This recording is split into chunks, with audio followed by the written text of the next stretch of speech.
Hello అండి. అందరికీ నమస్కారం. అందరూ ఎలా ఉన్నారు? అందరూ బాగున్నారా? చదువుకుంటున్నారా? సో, ఈ రోజు వీడియో వచ్చేసి ఇంగ్లీష్ ప్రిపరేషన్ డే 2 వ్లాగ్ అనమాట ఈరోజు. సో, ఈ రోజు ఏంటి అంటే ఇంగ్లీష్ ప్రిపరేషన్ డే 1లో వచ్చేసి నేనేం చేశానంటే ఫస్ట్ ఆథర్స్, నావలిస్ట్ అవన్నీ నెక్స్ట్ చదువుదాము అనేసి ఫస్ట్ నేను ఫార్మ్స్ ఆఫ్ లాంగ్వేజ్ నుంచి స్టార్ట్ చేయడం జరిగింది. సో, ఫార్మ్స్ ఆఫ్ లాంగ్వేజ్ లో నిన్న స్టోరీ గురించి చదివాను అనమాట. సో, నిన్న వీడియో కంటిన్యూషన్ స్టోరీ గురించి చదివాను. సో స్టోరీ గురించి చదివిన తర్వాత ప్రాక్టీస్ పేపర్స్ ఉన్నాయన్నమాట 2. సో ఆ ఓన్లీ స్టోరీకి సంబంధించినటువంటి ప్రాక్టీస్ పేపర్స్ అనమాట. 2 ఎక్సర్సైజ్ పేపర్స్ అయితే ఉన్నాయి. సో ఉంటే వాటిని ప్రాక్టీస్ చేశాను. వాటిని ప్రాక్టీస్ చేస్తున్నప్పుడు నాకేమనిపించిందంటే ఈ స్టోరీ మీద ప్రీవియస్ డిఎస్సిలో క్వశ్చన్ ఎట్లొచ్చింది అని తెలుసుకోవాలి అని ఒక క్వశ్చన్ అయితే వచ్చింది. అప్పుడు నేనేం చేశానంటే అసలు ప్రీవియస్ లో ఈ స్టోరీ రైటింగ్ మీద క్వశ్చన్ ఎట్లొచ్చింది అనేది కొంచెం సెర్చ్ చేశాను అనమాట. అంటే ప్రీవియస్ పేపర్స్ చూశాను. సో చూస్తే ప్రీవియస్ పేపర్ లో క్వశ్చన్ ఎట్లొచ్చింది అనేది అక్కడే నోట్ చేసుకున్నాను. కొన్ని పేపర్స్ చూశాను. ఆల్మోస్ట్ స్టోరీ మీద ఒక క్వశ్చన్ అయితే వచ్చింది. సో ఎట్లొచ్చిందంటే ఒక 3 క్వశ్చన్స్ నోట్ చేశాను. 3 క్వశ్చన్స్ నోట్ చేశాను. ఎట్లా వచ్చిందంటే స్టోరీ మీద in a story the character who solve A problem or achieve a purpose is called అని అడిగారు. సో సాల్వ్ ద ప్రాబ్లమ్స్ ఎవరు చేస్తారు ఒక స్టోరీలో? క్యారెక్టర్, మెయిన్ క్యారెక్టర్ అంటే హీరో. వాళ్ళని ఏమంటారంటే ప్రొటాగనిస్ట్ అంటారు. So protagonist correct answer. Next ఇంకో క్వశ్చన్ వచ్చేసి ద హై పాయింట్ ఆ turning point in a story is called అన్నారు. సో టర్నింగ్ పాయింట్ ఎక్కడ ఉంటుందో మనకి ఒక స్టోరీలో క్లైమాక్స్ లో ఉంటుంది. సో దాని ఆన్సర్ క్లైమాక్స్ అనమాట. ఇట్లాగా ఇంకో క్వశ్చన్ కూడా వచ్చింది. క్వశ్చన్ వచ్చేసి the general mood, feeling or spirit of a story is called. The general mode అన్నాడు. సో జనరల్ మోడ్ అంటే ఆబ్వియస్ గా అట్మాస్ఫియర్ అనమాట దానికి ఆన్సర్. సో ఇట్లాగా ప్రీవియస్ లో క్వశ్చన్స్ అయితే వచ్చినాయి. సో దాన్ని బేస్ చేసుకొని ఈ షార్ట్ స్టోరీ గురించి నేను చదివింది కొంచెం సాటిస్ఫాక్షన్ గా అనిపించింది అనమాట. సో నిన్న షార్ట్ స్టోరీ గురించి ఎగ్జామ్ ఇచ్చినటువంటి ఎక్సర్సైజెస్ చేయడం, మనం చదివిన దాన్ని ఎక్సర్సైజ్ చేయడం చాలా ఇంపార్టెంట్. అంటే ఈ ఎక్సర్సైజ్ చేసిన తర్వాతే నాకు బాగా అర్థమైంది అనమాట. సో ఓకే మనం ఇట్లా చదవాలి అంటే ప్రీవియస్ లో ఇట్లా వచ్చింది క్వశ్చన్ అనేది ఒక ఐడియా వచ్చింది. ఇప్పుడు షార్ట్ స్టోరీ అయిపోయింది కదా. నిన్న చెప్పాను స్టోరీకి సంబంధించి ఏమేమి ఉన్నాయి అనేసి. స్టోరీ స్ట్రక్చర్, టెర్మినాలజీ అవి ఉన్నాయన్నమాట. నెక్స్ట్ ఇప్పుడు ఈ రోజు వచ్చేసి essay writing. So essay writing చదువుతాను. సో ఎస్సే రైటింగ్ చదివే కంటే ముందు ఎస్సే రైటింగ్ తర్వాత లెటర్ రైటింగ్ ఉంది. ఇప్పుడైతే ఎస్సే రైటింగ్ చదువుతాను. ఎస్సే రైటింగ్ చదివిన తర్వాత దానికి సంబంధించి ఎక్సర్సైజ్ అయితే చేస్తాను. ఎస్సే రైటింగ్ మీద ప్రీవియస్ లో కొన్ని బిట్స్ వచ్చున్నాయి. ఆల్రెడీ నేను ఈ షార్ట్ స్టోరీ బిట్స్ చూసేటప్పుడు చూసాను అనమాట. సో ఎస్సే రైటింగ్ లో కూడా బిట్స్ వచ్చున్నాయి. ఏదో 1-2 పేపర్స్ లో అట్లా రాలేదనమాట. సో మన అదృష్టం అనమాట. ఇప్పుడు మనం చదివింది ఇప్పుడు స్టోరీ గురించి చదివాము. సో ఆ క్వశ్చన్ వస్తే మన అదృష్టం. రాలేదు, మనం చదవలేదు, మనం చదవని టాపిక్ వస్తే ఇంక మనం ఏం చేయలేము అనమాట. సో కాబట్టి మనం ప్రతి టాపిక్ ని చదవాల్సిందే. స్టోరీ కాబట్టి మనం ప్రతి టాపిక్ ని మనం చదవాల్సిందే. ఎందుకంటే ఏ క్వశ్చన్ పేపర్ వస్తుందో తెలియదు కాబట్టి. ఒకవేళ డిఎస్సికి ఒకటే క్వశ్చన్ పేపర్ అయితే, అంటే ఒక జిల్లాకి ఒకటే క్వశ్చన్ పేపర్ అంటున్నారు కదా. సో అట్లయితే అసలు ప్రాబ్లమే లేదు. సో అట్లయినా సరే మనం ప్రతి టాపిక్ చదవాల్సిందే కాబట్టి. సో ఇప్పుడైతే నేను ఎస్సే రైటింగ్ ఆ టాపిక్ అయితే స్టార్ట్ చేస్తాను.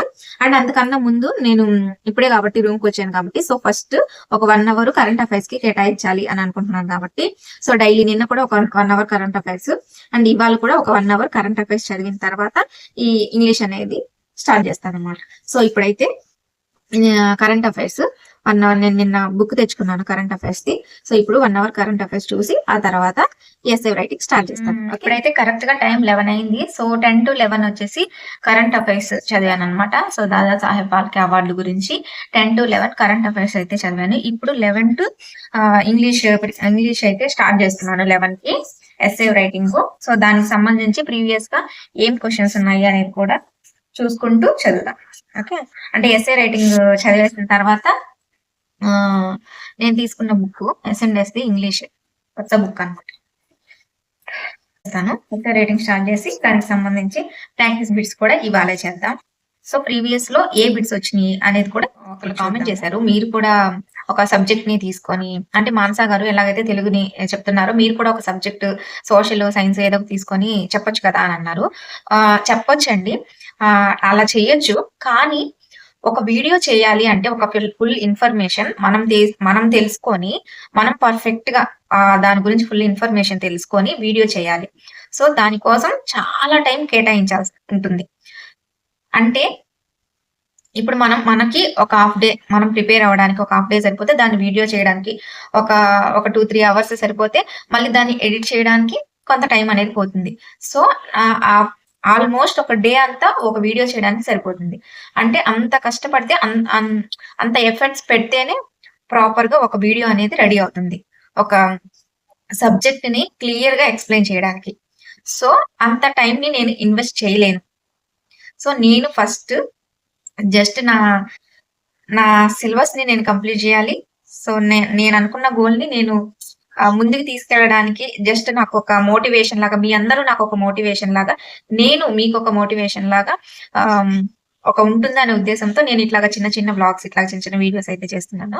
సో, ఫుల్‌ఫిల్‌గా ఒక సబ్జెక్ట్‌కి సంబంధించి ఇట్లాగా డీటెయిల్‌గా చేయాలి అంటే దాని మీద చాలా టైం అనేది ఇన్వెస్ట్ చేయాల్సి ఉంటుంది.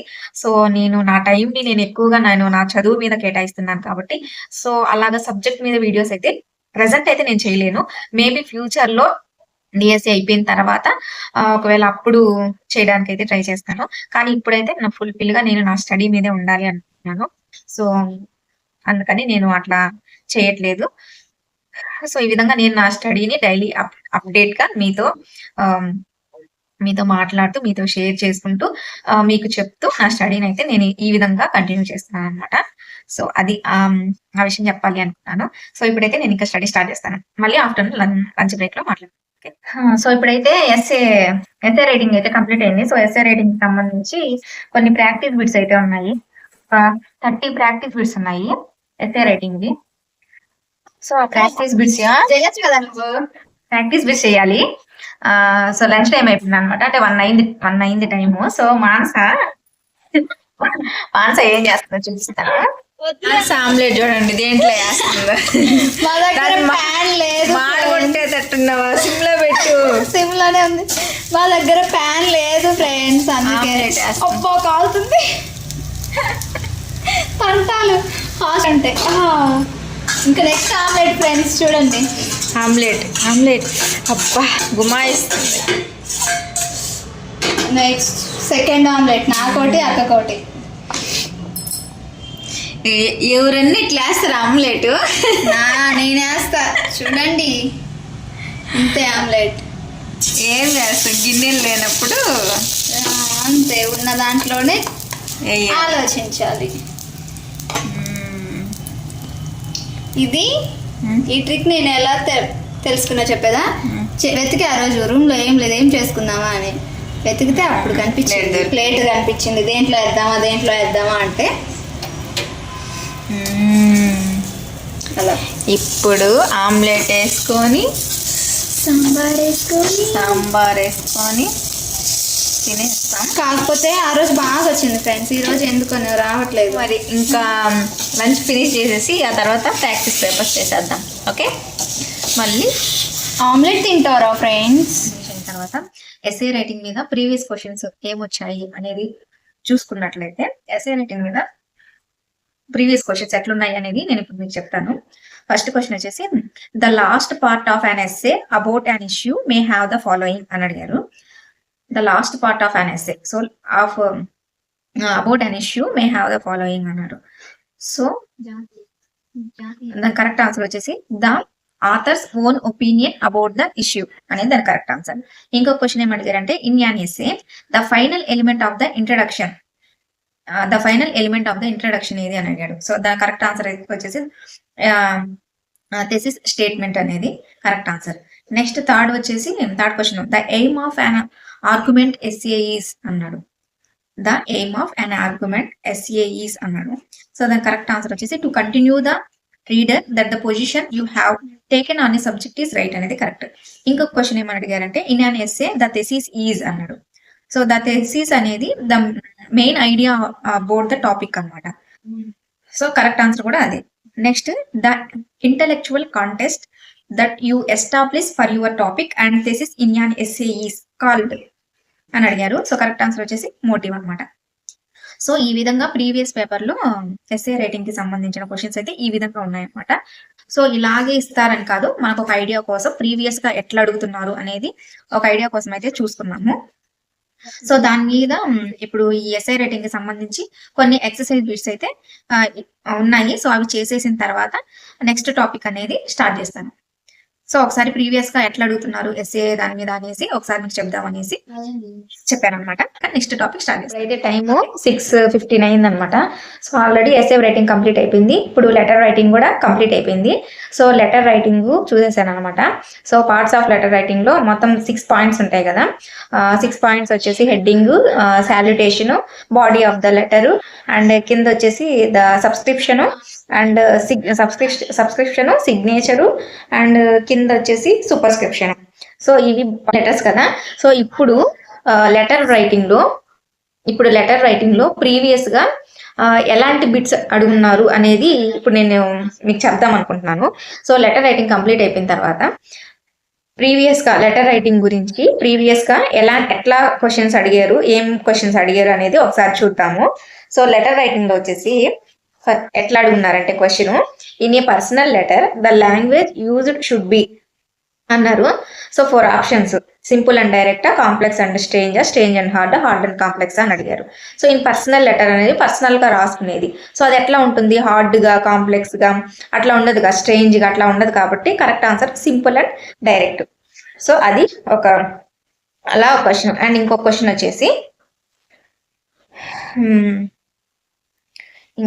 వచ్చేసి choose the private letter from the following అన్నారు.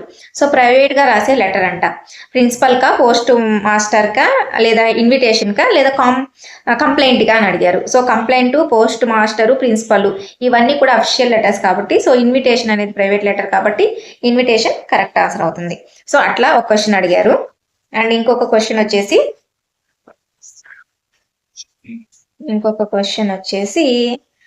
ఎక్కడ, the subscription in a letter should be written అన్నారు. అంటే సబ్స్క్రిప్షన్ అనేది ఎక్కడ రాస్తామని, at the end of the body on the right hand సైడా, లేదా లెఫ్ట్ హ్యాండ్ సైడా, లేదా after the date on the left hand side, after the signature on the right hand side అని ఇట్లా అడిగారు అనమాట. సో మనం సబ్స్క్రిప్షన్ అనేది ఎండ్ ఆఫ్ ద బాడీ రాస్తాం కదా. సో అప్పుడు ఎండ్ ఆఫ్ ద బాడీ పక్కన on the right hand side లో ఈ సబ్స్క్రిప్షన్ అనేది రాస్తాం. సో అదనమాట. సో అట్లా ఒక క్వశ్చన్ అడిగారు. Next, the salutation in a personal letter always appears. Salutation is a personal letter. Salutation లో పర్సనల్ లెటర్స్ ఆల్వేస్ అపియర్స్. అది ఎక్కడ, సాల్యుటేషన్ అనేది లెటర్ లో ఎక్కడ మెన్షన్ చేస్తారు అని, అంటే at the right hand margin, at the left hand margin, at the top of the letter, లేదా ఆఫ్టర్ క్లోజింగ్ లోనా అని అడిగారు. సో సాల్యుటేషన్ అనేది అంటే హెడ్డింగ్ తర్వాత అనమాట. So first heading, salutation, body of the letter కదా. సో హెడ్డింగ్ తర్వాత సాల్యుటేషన్ అనేది హెడ్డింగ్ లో మనం ఏమేమి రాస్తాం, డేట్, అడ్రస్ అవి రాస్తాం. సో దాని కింద సాల్యుటేషన్ అనేది గ్రీటింగ్ అనమాట. గ్రీటింగ్ అది ఎక్కడ రాస్తాము, at the right hand margin లో రాస్తాం. ఈ సాల్యుటేషన్ అనేది ఎక్కడ రాస్తాము, సాల్యుటేషన్ అనేది హెడ్డింగ్ తర్వాత సాల్యుటేషన్ తర్వాత body of the letter. So heading లో అడ్రస్, డేట్ అవన్నీ రాస్తాము. ఆ తర్వాత మనం సాల్యుటేషన్ అంటే గ్రీటింగ్స్ అనేవి ఎక్కడ రాస్తాము, సో ఆ హెడ్డింగ్ కి కొంచెం లెఫ్ట్ సైడ్ లో గ్రీటింగ్ ఇక్కడే కదా రాస్తాము. ఇక్కడ ఉంటే ఇక్కడ లెఫ్ట్ సైడ్ లో ఇక్కడ రాస్తాం. సో గ్రీటింగ్స్ చేస్తాం కదా, my dear friend, my dear అట్లా అనమాట. సో అది కొంచెం లెఫ్ట్ హ్యాండ్ మార్జిన్ లో రాస్తాం. సో ఆ క్వశ్చన్ అడిగారు అనమాట. The salutation in a personal letter always appears అనేది question. At the left hand margin అనేది కరెక్ట్ ఆన్సర్. అండ్ ఇంకొక క్వశ్చన్ చూద్దాం. Choose the correct salutation to write to an intimate friend named Satya. To an intimate friend కి మనం రాసేటప్పుడు, సత్య అనే పేరు మీద రాసేటప్పుడు ఎట్లా రాస్తాం, సత్య అని రాస్తామా, మిస్టర్ సత్య అని రాస్తామా, మై డియర్ సత్య అని రాస్తామా, డియర్ సత్య సార్ అని రాస్తామా అని అడిగారు. To an intimate friend named Satya అన్నాడు. సో ఇంటిమేటెడ్ ఫ్రెండ్ అంటే క్లోజ్ ఫ్రెండ్ అని అర్థం. సో క్లోజ్ ఫ్రెండ్స్ కి రాసేటప్పుడు ఏం రాస్తామంటే మనము మై డియర్ సత్య అనే రాస్తాం. So correct answer my dear Satya. So అదనమాట. సో ఇట్లాగా లెటర్ రైటింగ్ మీద ప్రీవియస్ క్వశ్చన్స్ అయితే ఇట్లున్నాయి అనమాట. సో అది ఇప్పుడైతే లెటర్ రైటింగ్ కూడా కంప్లీట్ అయిపోయింది. అండ్ లెటర్ రైటింగ్ తర్వాత ఎడిటోరియల్ రైటింగ్ ఉంది. సో ఎడిటోరియల్ రైటింగ్ కూడా చదివేస్తే అయిపోతుంది. ఇప్పుడైతే టైము 9:30 అయింది. సో ఈరోజు నేను ఇంటికి వెళ్ళలేదు, ఇక్కడే ఉన్నాను. సో ఇక్కడే ఉండడం వల్ల నేను అంత ఇద్దరం కలిసి లైవ్ చేసామన్నమాట. సో ఎవరైనా చూడని వాళ్ళు ఉంటే ఒకసారి చూడండి. అండ్ ఇప్పుడైతే చెప్పాను కదా, సో ఎస్ఏలో వచ్చినటువంటి ప్రీవియస్ క్వశ్చన్స్ అండ్ అలాగే లెటర్ రైటింగ్లో ప్రీవియస్ క్వశ్చన్స్ ఎట్లా వస్తున్నాయి అనేది చెప్పాను కదా. సో ఇంకా ఇప్పుడైతే నేను ప్రీవియస్ రైటింగ్ చదువుతున్నాను అనమాట.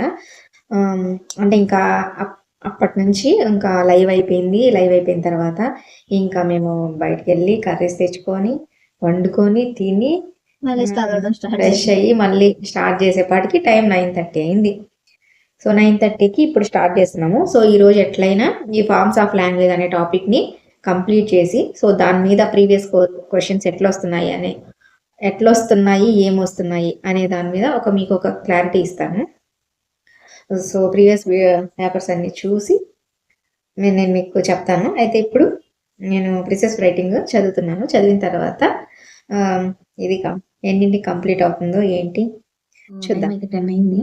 సో 10:30 అట్లా అవుతుంది. సో ఇప్పుడైతే ఫార్మ్స్ ఆఫ్ లాంగ్వేజెస్ అయితే కంప్లీట్ అయింది. సో ఫార్మ్స్ ఆఫ్ లాంగ్వేజెస్ కి సంబంధించిన ప్రాక్టీస్ బిట్స్ అయితే చేస్తున్నాను. సో లెటర్ రైటింగ్ కి సంబంధించిన ప్రాక్టీస్ బిట్స్ చేస్తున్నాను అనమాట. So a formal letter, so forms of language complete అయింది. సో ఎక్సర్సైజెస్ కూడా కంప్లీట్ అయింది. సో టైమ్ 11:10 అట్లా అవుతుంది టైము. సో 11:10 అట్లా అవుతుంది అనమాట time. So forms of language అయితే ఈ రోజుతో కంప్లీట్ అయింది. దీనికి సంబంధించిన ఎక్సర్సైజెస్ కూడా చూశాను. సో మిమ్మల్ని ఒక క్వశ్చన్ అడిగినా, సో ఆ క్వశ్చన్ కి ఆన్సర్ ఏంటో కామెంట్ చేయండి. క్వశ్చన్ ఏంటి అంటే, what type of events are typically highlighted in autobiography? Options ఇవ్వనా? Option 1 fictional events with magical elements.